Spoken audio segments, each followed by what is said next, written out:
现在呢，我们的筹委会顾问蔡依林把这个 birthday 的 T 恤送给蔡天强，还有这个 headband 哈、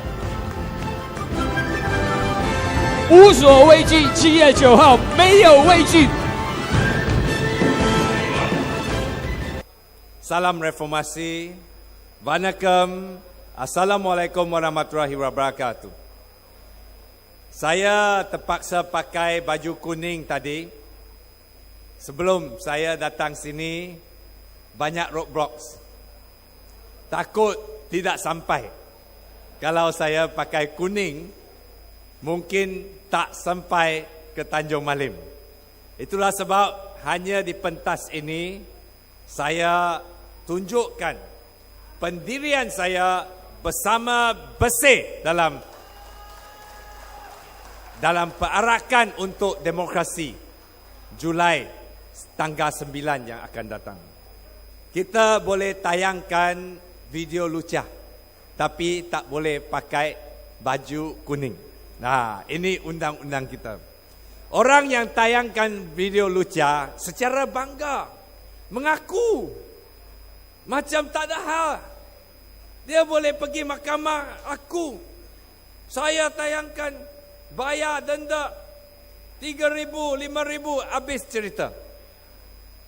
Dan polis pula, apa kena-mengena dengan pakar Amerika? Tiba-tiba kita dakwa seorang yang milik dan edarkan video lucah. Ada pula pakar Amerika kata itu 99.9% Anwar Ibrahim. Siapa suruh dia cam? Macam mana orang Amerika lebih kenal Anwar Ibrahim daripada isteri Anwar Ibrahim sendiri? Inilah benda-benda yang lucu berlaku di Malaysia. Seluruh dunia kenal Malaysia kerana isu-isu seks. Mongolia kenal kita sebab orang dibunuh. Rakyat Malaysia tertanya-tanya, adakah ini masyarakat yang kita ingini? Adakah ini negara kita?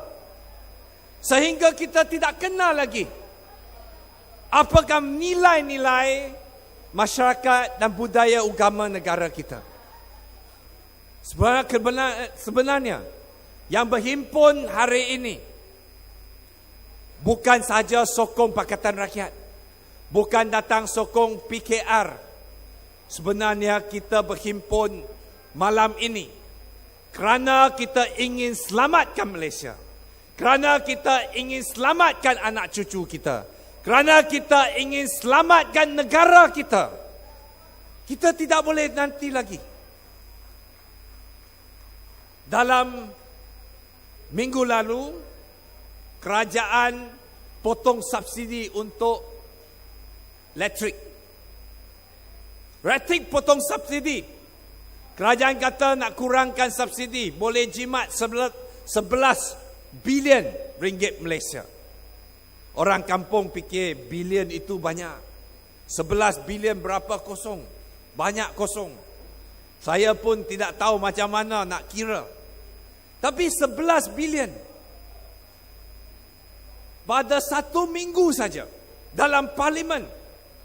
Minggu lalu 4 hari kita bahas kerana kerajaan telah menggunakan kelebihan daripada bajet 13 bilion ringgit Malaysia tanpa kelulusan parlimen. Lepas gunakan wang, baru datang ke parlimen tuntut supaya kita luluskan.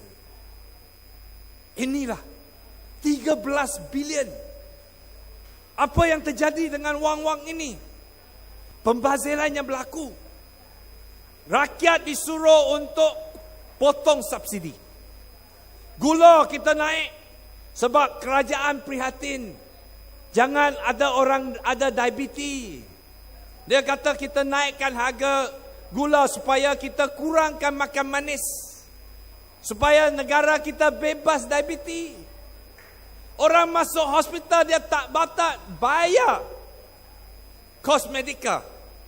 dia naik subsidi, dia kurangkan subsidi.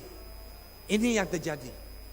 Kita ingin tanya, kalau betul kerajaan tak ada duit, rakyat rela kita berkorban sedikit untuk membantu masyarakat. Tapi kita lihat pemimpin kita, yang first lady kita suka. Sekarang saya selalu kata kita ada 2 menteri pelancongan. Seorang MCA yang suka melancong, buat Facebook 1.8 juta untuk Facebook. Gambarnya diletak merata tempat. Itu menteri pelancongan. Tapi kita juga ada isteri Perdana Menteri yang juga jadi menteri pelancongan. Suka melancong. Saya cek dalam parlimen. Saya tanya, yang pergi banyak ke luar negeri ini, kerajaan belanjakan berapa? Jawapan kerajaan 2008 hingga 2011, kerajaan telah menggunakan 17 juta untuk ke luar negeri. 17 juta untuk tahun ini.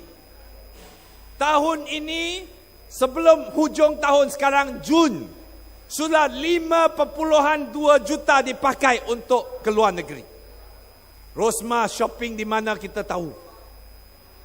Itu yang dibelanjakan. Tahun lalu 1 tahun 5 juta, sekarang separuh tahun sudah 5 juta.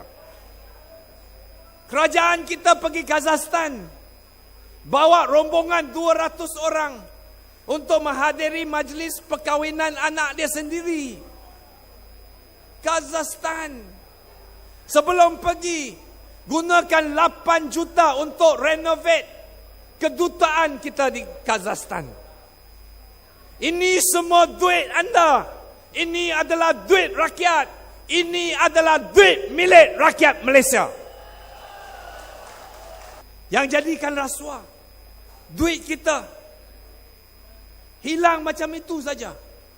Tapi SPRM tak pernah ambil tindakan tegas kepada jerung-jerung besar ni.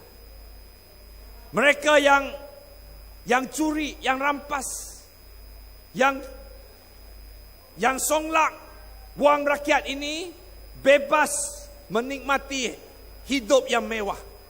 Tapi kita lihat kaki tangan kerajaan. Ahmad Sabani seorang pegawai kecil diseksa, dinaya sehingga mati. Saya tidak tahu apa punca kematian beliau. Tapi jelas kita lihat polis boleh buat lobok. Polis boleh tangkap orang berpakaian kuning. 20-30 orang ditangkap hari ini. Besok mungkin ada lagi, semalam tangkap lagi. Tapi di mana pembunuh Ahmad Sabani?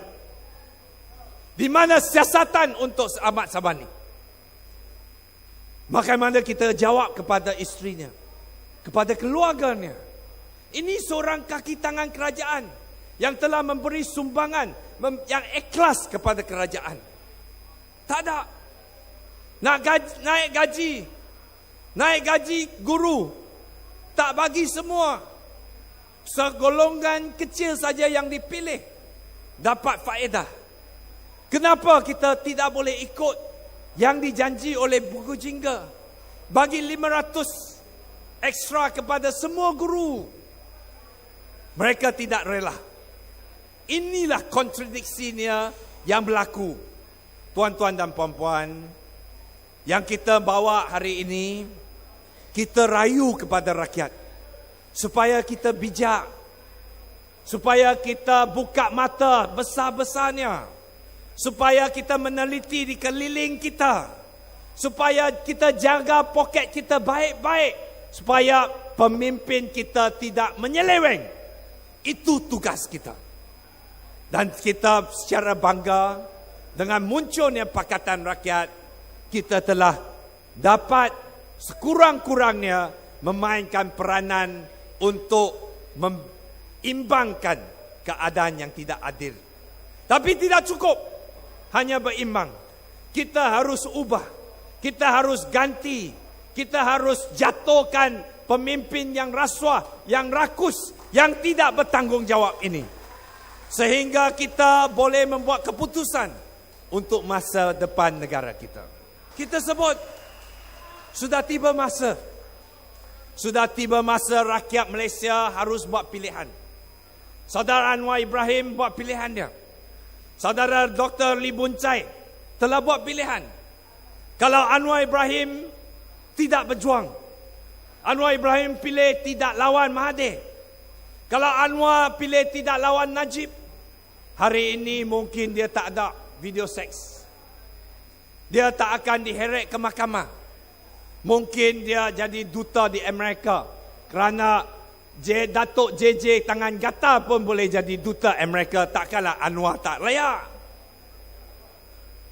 Tapi pilihan ini bukan untuk jawatan. Bukan untuk kekayaan.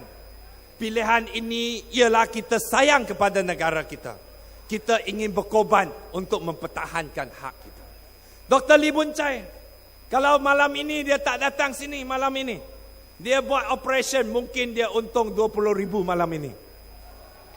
Tapi dia datang bersama dengan rakyat. Kerana kita lihat sudah sampai masa. Orang Cina mesti bekerja sama dengan orang Melayu, dengan orang India. Sekarang ada profesional seperti Dr. Lee, berani pakai baju kuning, tidak takut di lock up oleh polis. Ini dah contoh. Dato' Nizar, kalau Dato' Nizar menyertai katak, masuk juga sana, mungkin dia juga esko atau menteri besar. Tapi inilah pengorbanan yang kita ambil. Inilah prinsip yang kita pegang. Inilah pendirian yang kita berdiri. Itulah sebab kita menghadapi pelbagai tekanan dan penindasan. Dan rayuan saya kepada tuan-tuan dan puan-puan, sudah sampai masa kita bersama-sama mengambil penetapan yang tegas. Bersama-sama kita berjuang untuk menegakkan Malaysia baru. Hari 9 Julai, saya harap kita semua turun. Kerana bersia-sia saya berucap malam ini. Bersia-sia kita pergi merata tempat untuk berkempen. Kalau sistem pilihan raya kita dicemari, dikotori, dan tidak adil, dan tidak terus. Tidak guna kalau kita mengundi yang akhirnya yang ditentukan orang yang duduk dalam kubur. Yang menentukan adalah Bangladesh, adalah orang Myanmar. Yang menentukan adalah pengundi-pengundi pos yang tidak pernah pegang kertas undi. Yang kita mau pastikan satu sistem pilihan raya yang adil, yang telus, yang akan mencerminkan suara rakyat Malaysia. Oleh itu, setiap warga Malaysia harus turun. Tidak ada ruang lock up di dalam Kuala Lumpur yang cukup untuk mengisi 1,5 juta rakyat Malaysia. Tidak ada cukupnya air asid untuk sembuh kepada 1,5 juta rakyat Malaysia yang berhimpun di Kuala Lumpur. Tidak cukup tear gas untuk halau kita semua. Kita harus bersama. Dan kita berdiri tegak untuk menyelamatkan negara kita dan anak cucu kita. Dengan itu saya sekali lagi rayu, marilah kita bersama-sama. Negara ini milik orang Melayu, milik orang India, milik orang Cina, milik orang Sarawak, milik orang Sabah. Ini adalah tanah air kita dan bersama-sama kita mempunyai tanggungjawab untuk mempertahankan rakyat Malaysia. Dengan itu sekali lagi saya ucapkan salam reformasi. Nandri Vanakam. Sisi Daja Wan An. Wassalamualaikum warahmatullahi wabarakatuh.